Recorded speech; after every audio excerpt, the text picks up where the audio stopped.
Hello and welcome to the Villa Park podcast. It's me, Rich, and I'm back with a not quite instant match reaction, but I wanted to jump on and do a quick vid, just reflecting on today's game. I was at the game with Kev and a couple of other mates, and it was really good experience. First time in the away end at Molinuex, and yeah, really good day.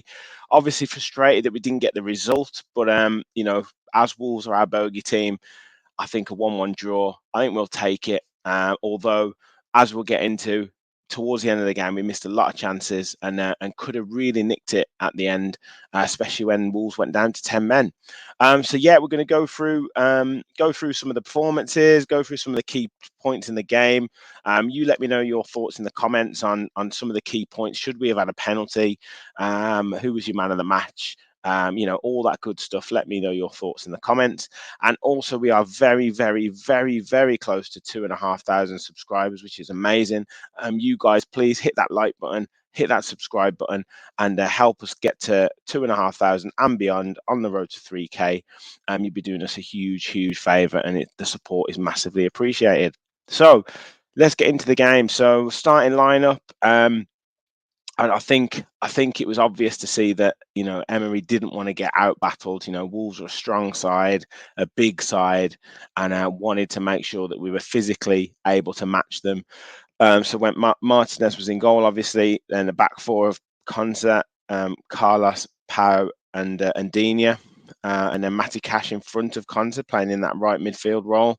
Um, Boubacar Kamara and Douglas Luiz in the middle, McGinn operating off the left, and then Moussa Diaby and Ollie Watkins. And it's clear to see that we wanted to get into, not to be out fought basically from Wolves. It was a real battle right from the off, and we knew that we had to match them physically. And first 10, 15 minutes, we really did, and we had some really good play. We were kind of really dominating possession. Matty Cash brought out a great save from the goalkeeper, and we were very threatening for that period. And I think Wolves maybe caught on the back foot a little bit, and then kind of grew into the game. And it got very, very scrappy. And there were certain points where Wolves were looking really threatening, trying to break our high line. Got through a couple of times, but nothing too dangerous. Neto gave us a little bit of a sneak preview as to what was to come later on in the game from him a little bit, but nothing too crazy. But you could clearly see that they were there to, frustrate, put their foot in, and really kind of make it a real battle. And it was actually John McGinn and Craig Dawson that seemed to be the most exciting part of that first half, with their battles before any corner or any free kick went into the Villa box. And McGinn wasn't going to let Dawson get the better of him, and there was pushing and shoving and throwing to the floor, and the referee had to stop them twice. And it looked like McGinn was going to get in some real trouble, but for whatever reason he didn't. The referee was obviously looked at it as 6 of one, half a dozen of the other. But that was kind of the first half. Cunha had a shot that just went wide, and we didn't really have too much else. We had maybe a couple of efforts towards the end of the first half, but nothing major in terms of gilt edge chances. And yeah, 0-0 at half time. Both teams, as I say, cancelling each other out. Lots of giveaways of the ball in different areas. No one really getting any rhythm, particularly after that first 10 minutes. And second half started, and again, both teams had a couple of chances. Ollie Watkins had a great effort. Ball crossed in, flicks it with the outside of his right foot, tipped over the bar by Sarr. Brilliant save, and that would have really set us on the way. But yeah, great save by the keeper. And then 53rd minute, Louise gives the ball away as we're on the attack. Actually, we're having a good bit of play. But Louise gives the ball away, and then Wolves in transition. That where we give the ball away, that's where they're at their best.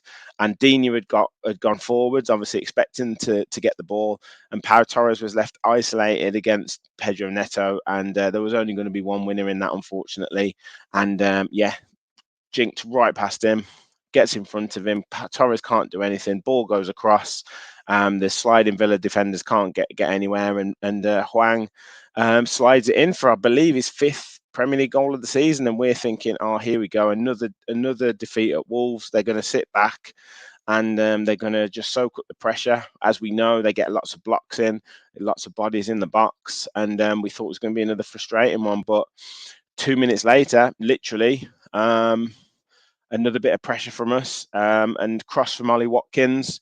Pau Torres is at the back post, and yeah, lovely finish into the bottom corner, and the away end goes wild. And now Wolves are still celebrating their first goal, and Villa have pegged them back. So that was brilliant and great for Torres. To, like I say, he got beaten by Pedro Neto for Wolves' goal, but definitely made amends and got his first goal in a Villa shirt. And I thought he actually had a pretty good game, all in all. And yeah. 1-1, and continued in that fashion. A couple of changes were made. Zaniolo came on. Didn't really get into the game, if I'm being brutally honest. He came on 62 minutes for Moussa Diaby, who also didn't really get in the game. I believe he's probably carrying a knock. Wolves made a couple of changes, brought their huge centre forward on, Kaladzic. Again, didn't do too much. And Leon Bailey and Tielemans came on 82 minutes, which we thought was maybe only 8 or 9 minutes to go. But as we know, the referee added 12 minutes of injury time on. So there was plenty more of the game to go. And I actually thought Leon Bailey looked really sharp when he came on. He slid Ollie Watkins in for an effort on, I think it was the 90th minute or 91st minute.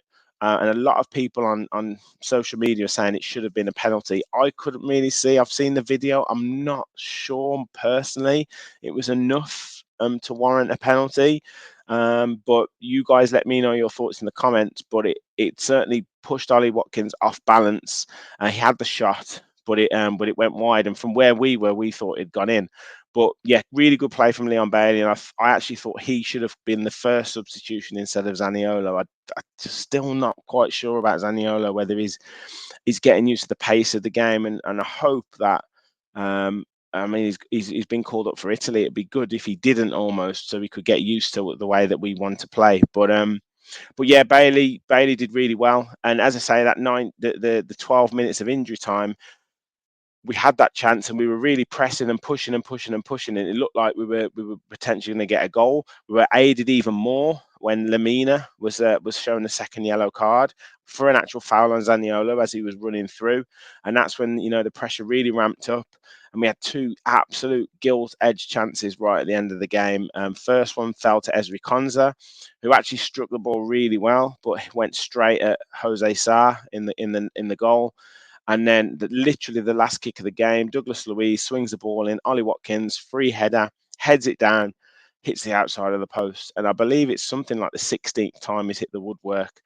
And the ref literally blew the whistle immediately after that occasion. So it was a frustrating one for Watkins. I thought his touch wasn't great today, but he's had 3 decent chances today, and I'm sure he will be disappointed to not put them away. But he was against 2 very, very difficult centre halves. 2 proper centre halves in Dawson and Kilman, and they were very effective, and obviously played that that 3 centre half with Totti as well. So he had a tough afternoon, and it wasn't the greatest of performances for him, but he worked right till the end, as with the header shown. And it probably would have been great for him to get that goal, but yeah, wasn't to be.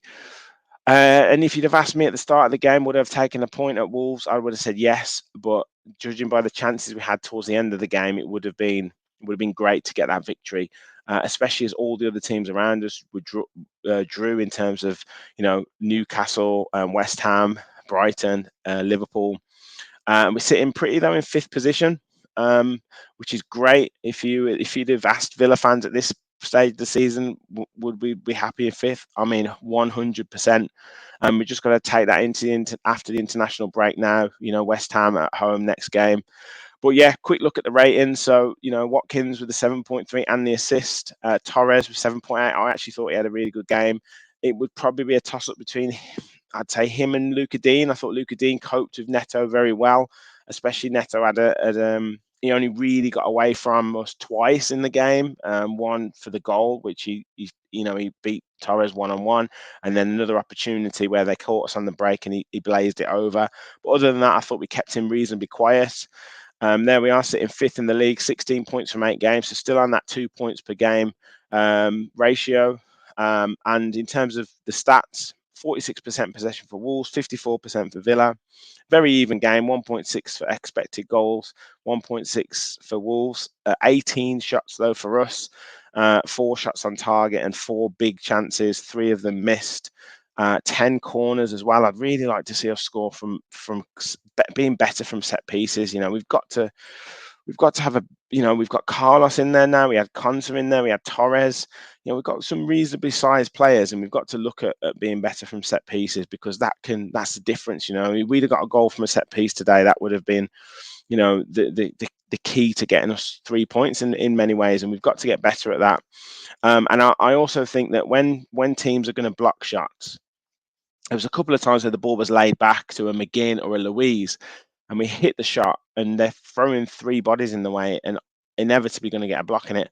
I don't understand why they don't dummy a couple of them. Roll the sole of the foot over the ball and hit it with the other foot, or just fake to shoot, take it with the outside of your foot and then shoot again, or lift it even. Like there's so many things. It just seemed to me that we were trying to be a little bit too hasty with the shot and not necessarily take good care with it. But look, I think Emery was pleased with the point. I think Villa fans are generally pleased with the point. Looking at us in the table, 5th in the table, just fantastic, and a point on the road against a tough side in Wolves, who I think will be pretty decent this season and will beat teams at Molinuex. So that's it from me. Really enjoyed the day. Like I say, guys, we are very, very close to 2,500 subscribers. So hit that like button, hit the subscribe button on your way out. And we'll be back for a bit more in-depth match reaction tomorrow and the fans forum at the same time. We're going to bring them together tomorrow. So get your questions in for anything on and off the pitch happening with the Villa. And then we've got talking tactics later on in the week, and then maybe a couple of different shows just to kind of take you through the international break. But that's it from me. Thank you for watching. Hit the like button, hit the subscribe button, and as always, remember, we all follow the Villa. Thanks all.